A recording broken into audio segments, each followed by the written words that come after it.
Hello, ladies and gentlemen. It's a chess show on Pod TV. My name is Sasha Star, and today we have two professors, Ken Regan and Dan Fleetwood. Welcome to the show. Thank you very much for having me on. Snowy day here in Buffalo again.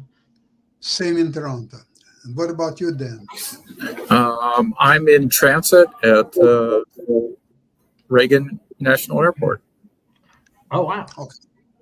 Wow. It's bright and sunny here. Okay. Nice, beautiful. Well, next week I will be in Florida. Hopefully, we'll get some sun there. So let's talk about today the America Cup. I think it was a fantastic event with two distinguished winners. Of course, Wesley So and Alice. I forgot her last name. Alice Lee. Alice Lee. That's what it was. Repeat. Yeah. Yeah, I was mesmerized yesterday with this rapid playoff between her and the Carissa.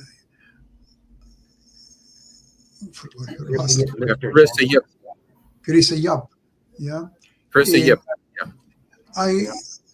Everybody thought that she's a favorite to win, but I thought that Alice Lee actually has better chances, and that's what proved to be the case. Well, hopefully we will see the first game of this match. I have to say Alice Lee is one of my puzzles because her FIDE rating is 2399. But I routinely had her over 2,500 in basic strength. She must have had poor results in some tournaments that I didn't see. So to me, it's no surprise that she's won the women's division of this event 3 years on the trot. I mean, she's 15 or 16. She's got more headroom. So, and so does Carissa. But at any rate, Alice Lee, was tough as nails at some points where it mattered. Even a choice she made in the last rapid game to kill it dead, so she only needed a draw, rather than go for a win that was probably there for the asking. Now, I should say something about the format of the tournament. It's a wild format. It's a double elimination knockout. The main section, the winner's bracket, so to speak, is played at 90 plus 30 classical pace. The losers drop down to the other bracket where they play rapid games, a little slower form of rapid, 25 minutes up front, 10 seconds increment per move, giving you 35 minutes to turn 60. And then the person who emerges from the loser's bracket plays a match, could often be a second match against the winner of the original bracket at the slow pace. Now, if the person in the winner's bracket wins, that's the end of things. Okay, that's what Wesley So did to Levon Aronia. But if the loser's bracket player wins in the second match, then they play a third match. But since they both lost once, they play by the rules of the loser's bracket in rapid. And that's exactly what happened with Alice Lee and Carissa Yip. Compounding the fun is that tie breaks in both brackets are blitz. So I had to monitor blitz time control, rapid time control, and slow time control. I have different coefficients for each speed. It's not easy. Yep. I have to say it was confusing to watch for someone who had not had the rules explained as clearly as you just did. Okay. Yeah. It's some things needed explaining to me, even though this is the fourth time I've monitored this tournament. I think they were a little bit short on explanations. They would show the table where it says, okay, two games at classical control, 2 games of rapid control, but they wouldn't explain all the intricacies of who is playing whom and what's the consequences of the match if it's lost or if it's drawn or whoever wins the match and who will be playing whom playing next. And it was very difficult. Unless you follow the tournament from, say, day one until the last day, then slowly you get kind of puzzle in your head. But if you occasionally watching a game or two here and there, it doesn't make sense a lot. Yeah, that's right. The confusing element for me is that the games were not sorted chronologically. I mean, usually, when you have a Swiss tournament, 1 round per day, 2 rounds per day, the rounds are chronological, so the games are chronological, whereas I had to hunt for new games. So I searched by date. But sometimes the dates on chess.com are wonky too, so it was a little bit of an adventure. Yeah. I missed one of Arena Crush's games for a while during the event. But Well, I actually the rapid playoff at the end because I thought it was over when Carissa Yip had won the Armageddon game in the first match. So right, that was just the second match. Right, against, exactly. Yeah. I found that out later. So, yeah. So, okay, I've chosen 3 games for the event. The other thing that's notable is that with the women, it was really the youngsters. I mean, we had Rachel Lee and one other winning early on, defeating Arena Crush and Anna Zatonsky. Whereas in the guys bracket, it was the oldsters. Caruana, Aronian, and So were the main story of the event throughout. Yeah, also they were rating favorites anyway, in Right. spite of being older. Mm-hmm. Yeah. So I have a really good game to represent Wesley So, that won him the match defending the winner's bracket, as I put it. And so I'll share it here. Tell me when you see the board. He is white against Levon Aronian, Yes. and this is a starts as a Gyoko to be a game, and then Aronian decides to mix it up. And maybe, Dan, you can tell me about this opening. So you're seeing the board yet? Yes, we see. Okay. So basic way of playing the various ways to get into this kind of formation. And now Aronian plays actively with the bishop on c5, continuing as more in 2 knights defense fashion. And then after this move, rather than play c3, for instance, so trying to set up right away and maybe not commit a formation, Aronian decides to open the center. Now, is there a track record on this? Dan, This is thematic. This is thematic in similar lines in the Berlin. D5 as early as move 5 is completely sound there. Here, maybe it looks a little premature, but I don't know this exact line well. Yeah, well, the engine is giving a plus 0.4 to white, and now white wants to. So normally, what the engine is saying, white can safeguard the long diagonal for the bishop by playing a4. I would rather play a3 here, but it doesn't bang the drum as loudly. It's also, of course, rook e1 is a natural move, putting pressure on black center. And now black drives white's bishop back to b3 rather than it could have been nestled away on a2. And bishop g4. So this now, again, optically over the board, I think black is fine. Black is ahead in development, has the center, has restraint on white's pieces. The engine is giving half a pawn advantage to white. I mean, some of it is initiative, but still, this is, I guess, is researching chess with engines. I would never plan to go into this with white if I were just analyzing chess over the board. I always try to avoid having my knight on f3 perpetually pinned, although it must be said white can dissolve the pin, and that's the point of white's next move, white's whole plan. So I don't know. So black decides to capture, and now relying again on center and strong points, but white does have the bishop pair. Okay, let's harass that bishop a little bit, make it go back off the long diagonal, then king h8. So white's White's edge is a little bit persistent. The engine wants black to trade off the dark squared bishops to get rid of White's bishop pair, and I have to say it's probably the move that I would play. But Aronian, not having used much time, so still in some sort of prep, I would imagine, spent 3 minutes on the king move, but had not used much time up to that. Decided to just play it slow, and then did not have the right idea in mind for dealing with White's natural knight outpost move. So what Aronian thought he had time for was to play bishop f6 and g6, driving away the knight, and have the bishop nicely fianchettoed and supporting the center. Okay, so bishop g5 was the computer's move. So the problem with this is that black thinks he has guarded the d4 square multiple times over, but the fury of White's bishops is going to be released if black tries to capture anything. So it turns out that when I say fury of the bishops, they're coming this way, and this may be what Aronian overlooked.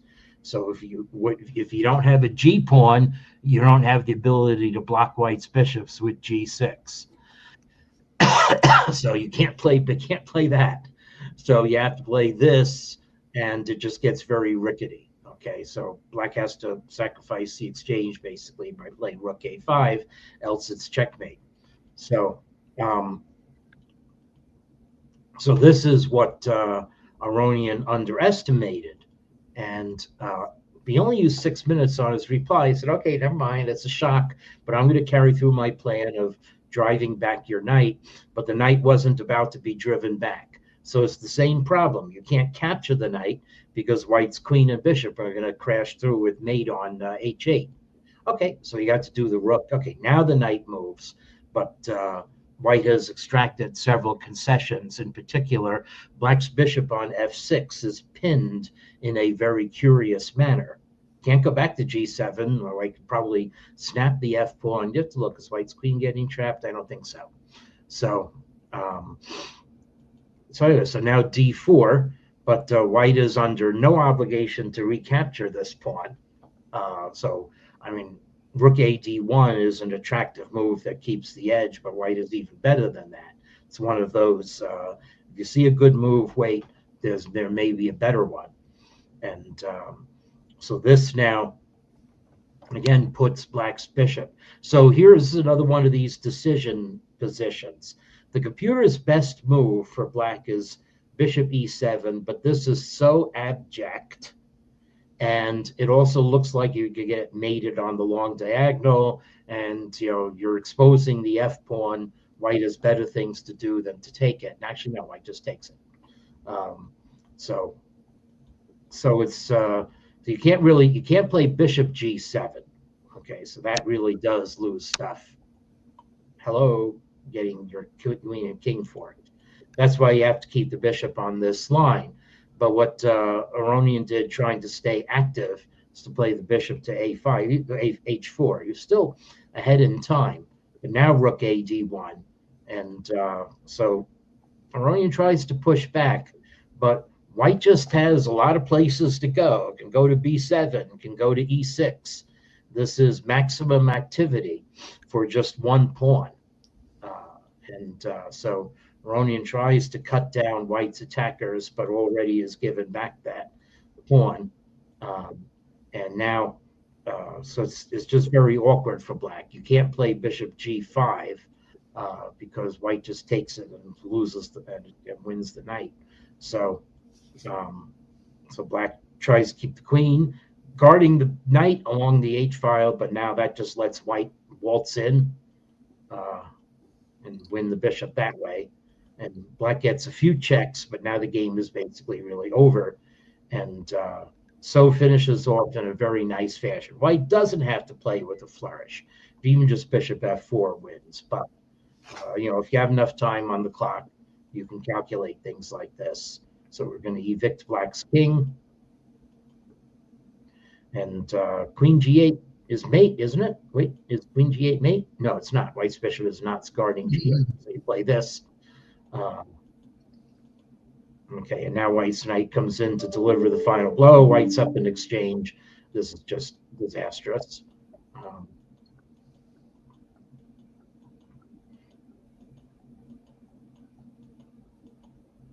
Okay, that's the last defender gone, and so it's funny. It looks like there may be some checks for black here, but that too is an illusion, because when you play here and you play here, White's knight is guarding the squares, and even if you play the queen, even if you could play the queen down here, White's knight would still interpose with check.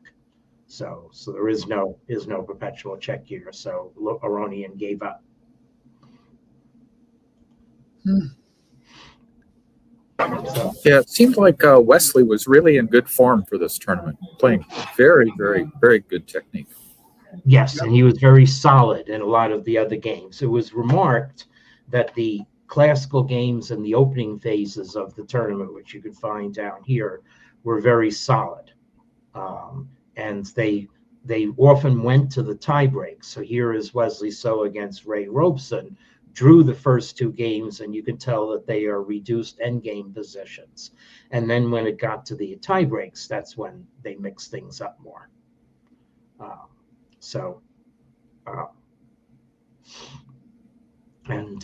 Same thing with Sevian. Although Sevian won his game against match against Leonard Dominguez in regulation, but Erwan de Leon had two endgame draws to begin that quarterfinal. And Caruana did dispatch Abhimanyu Mishra quite well. So, yes, but very solid. And he was Wesley So's play in the semifinals against Sevian was also, again, very careful, and then mixed it up in the blitz. Wesley So is a very strong blitz player. So probably there are good games there to follow too. But I actually want to feature two games from the great Alice Lee, Carissa Yip, Donnybrook. Okay, this must be Alice Lee's. Wait, this is a blitz, one of the blitz playoff games. So this is her blitz rating. Again, crazy low. So this is a blitz game, but it really is a Donnybrook game. So good game to show. So Carissa Yip, unafraid to go for a win, even with making concession. I think this was the first game. It was an odd game of a round. So they were tied. Carissa Yip was not needing to win on demand as black here, but still played in a very enterprising manner. Engine gives White a half pawn advantage, but there's everything to play for. And b6, wow, that's a move that I used to play, and I used to lose with it. So what's going on here? Okay. So now, interesting juncture right away. Okay. This move weakens the A2, G8 diagonal. But it's a question of, White might have to sack something to take advantage of it. So do you know your opening theory? Can you calculate it? But either of these two caveman-like moves, bishop c4, okay, threatening to capture, play knight g5, and then trap black's queen with knight e6, or the other option, knight g5 for White, the engine says, yeah, go for it. Okay, we need to analyze it quite a bit. But Alice Lee was happy just to play with a slight pull that you usually get in these positions and can nurse. So we nurse it for a while until the game gets pretty wild. Okay, so this also, I don't like developing my knight to c6 in this kind of position. I'd rather have the knights on f6 and d7, but who am I to say? So White decides to just play with forces in the center, and White has actually probably objectively lost most of the advantage now, but very solid, everything to play for kind of position, and things can get fairly wild even with more reduced material. So we're going to reduce the material still more. Okay, this to me now is optical equality for black. Black's knight on a5 is doing good things. And black has the pawns on the opposite color from the bishop, unlike white. So black's black's position is a little more sensible strategically. And the only reason the engine is still giving white a tiny plus is that white does have the nice center pressure on the E file, which probably outweighs what black is doing on the C file. But nevertheless, we trade some more pieces. So now black has the better bishop, and the computer does say, okay, yeah, dead even, and only if white plays queen d1 to defend the A pawn. So definitely advantage black as far as the conduct of the game, but it's hard for black to do something. Black has to, the minority attack idea with b5 is there, but that's not what black does. This is where the game is going to get wild. So white, I guess, tries to restrain the minority attack idea, although b5 is the computer's recommended move, but Carissa has blitz, down to a minute. Just play solid and then make Luft, make a nice pawn wedge. I don't know what that move is really for. It does, however, it's like waving a red bull to white's idea of opening the king side to get some play over there to counteract black's queen side. And that's even more after black keeps her good bishop. So now student body right, as Yaz would say. Okay. And already here, black, is being a little sing-song. So that move is given a question mark. And it's time for white to get things going with g4. Or if you don't want black to be able to close with h4, you can play h4 yourself first and then play g4. But okay, well, we do something else. We incurse on the a7 line, and black actually has to start thinking about getting rid of white's attackers, in particular blocking on d6 so that you can play rook c7 and neutralize the 7th rank. But in fact, black does not do so, and the 7th rank becomes the conduit by which death is delivered. So bishop g7 this way. So maybe underestimating the danger, but there we go. Already black has to defend something on the 7th rank. Okay, and now things get wild again. So white can just keep a dark square bind, maybe worried about black's b4, but play here, and if black plays b4, then white can just ignore what's going on here. Okay, we capture, and we are ganging up on f7, and you can't really defend it except to play this. But now once you do that, other leaks are going to spring. I'm just going to pause and capture this pawn, and black is completely tied up. So so so white could have, but in blitz it's hard to see these things. So white decides to come the queenside way. And well, black does her thing, but now is miscalculated the very blunt thing, or it's completely overlooked the very blunt idea white has in mind. Black is thinking white's going to play rook a6, rook 1 a6, and that is in fact what white played. But the blunt idea would just play rook e7, and black cannot really stop the gang up on f7. And in fact, the e8 square is not even available to black's queen. Okay, rook a7, queen c8. But now white starts getting together and realizes, oh yes, I can.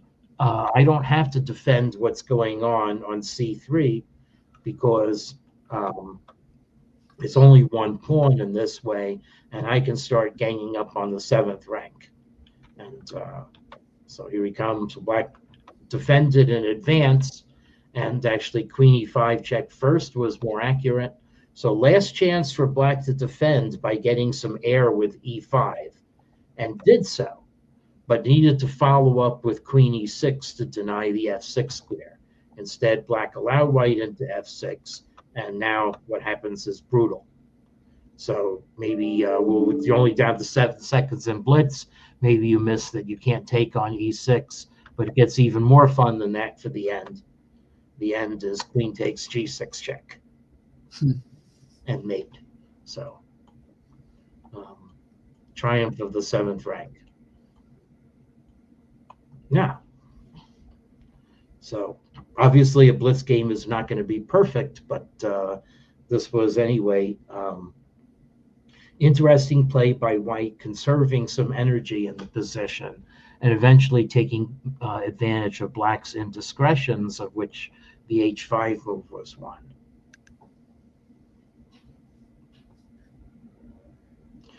Well, I have one other game. I should show a game where Carissa Yip plays to advantage, and this is a slow game against Anna Zatansky.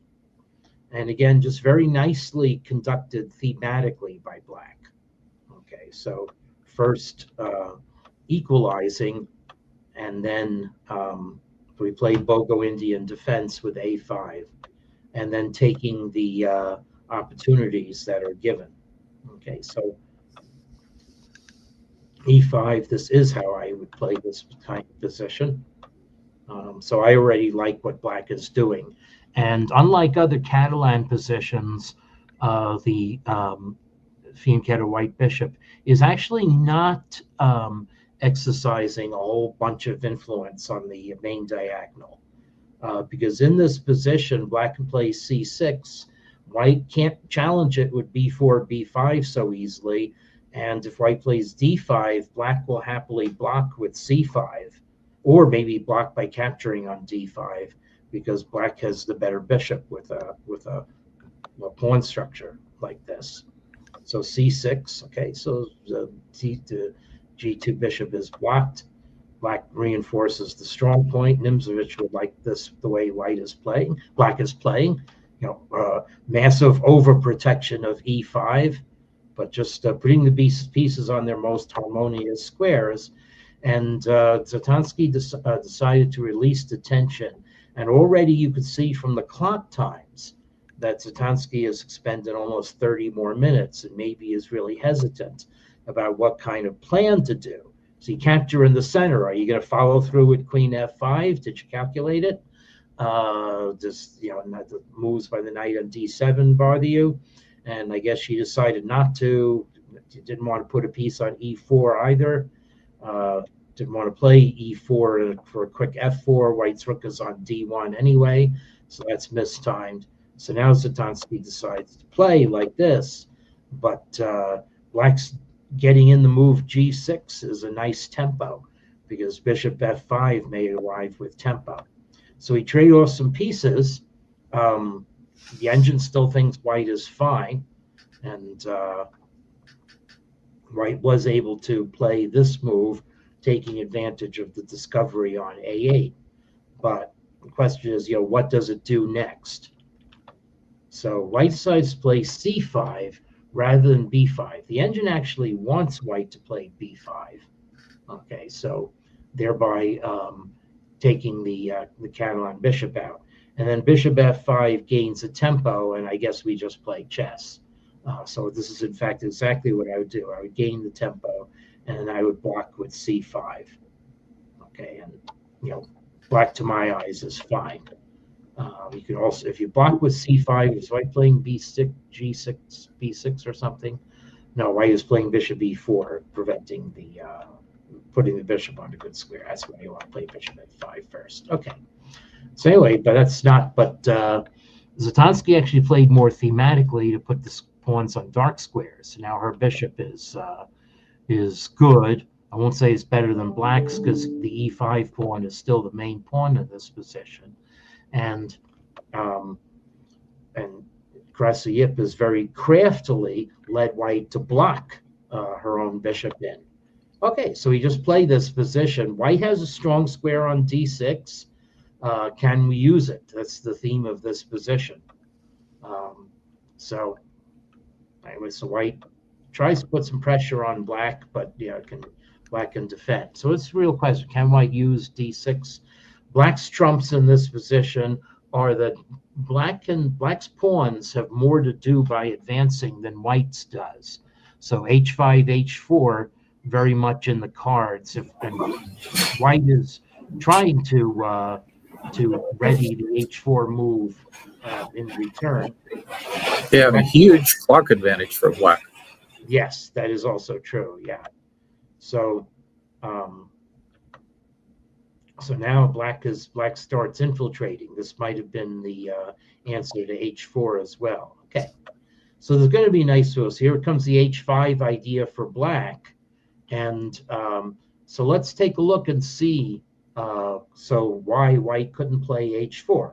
Well, h4 appeared on the board, but it weakens the g3 square. So here is the beautiful judgment play by Carissa Yip. It does not give a winning advantage, but it gives white plenty of trouble when you're down under 5 minutes. So rook takes e2 check, and now queen takes g3. Okay, so here we go. So exchange for a pawn, maybe win the h-pawn too. Black's bishop on e6 really does make black's king safe, so long as e5 doesn't fall. Okay, white can't get behind black.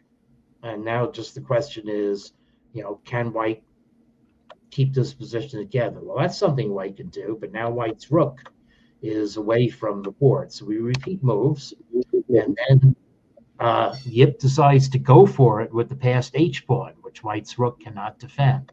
So here we go. So now white plays. It would require analysis to see how white can organize a defense here. White plays natural moves, it must be said. Okay, why can't white capture this pawn? It's because black's speed racer is going to come first. So white decides to try to.